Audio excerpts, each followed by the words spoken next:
Hi hello అండి, welcome to ప్రకృతి. ఈరోజు వీడియో స్పెషల్ తీపట్లు అండి. అట్లలోకి బెల్లం సిరప్తో చేసుకుంది చాలా టేస్టీగా ఉంటుందండి. చిన్నప్పుడు మా అమ్మమ్మ చేసి పెట్టేది. అట్ల తద్ది రోజు కూడా ఇలా చేసి పెట్టేవాళ్ళండి మాకు. చాలా టేస్టీగా ఉంటుంది. నేను అప్పుడప్పుడు చేస్తూ ఉంటాను, పిల్లలకి చాలా ఇష్టం. ఇది ఎలా చేసుకోవాలి ఇప్పుడు ముందుగా చూద్దాం. బెల్లం తరిగేసి కొంచెం వాటర్ వేసి స్టవ్ మీద పెట్టి కరిగించుకోవాలి. అది కరుగుతుండగా ఒక స్పూను వరిపిండి తీసుకొని వాటర్ వేసుకొని ఉండలు లేకుండా కలిపి పక్కన పెట్టుకోవాలి.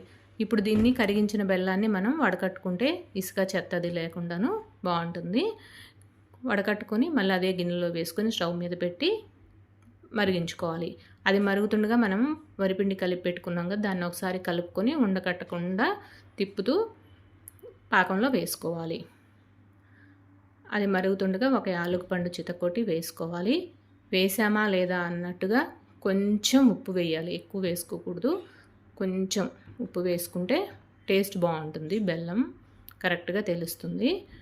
అది మరిగిన తర్వాత బాగా చిక్కగా అవ్వకూడదండి. చిక్కగా అయిందనిపిస్తే మరి కొంచెం వాటర్ వేసుకోవచ్చు.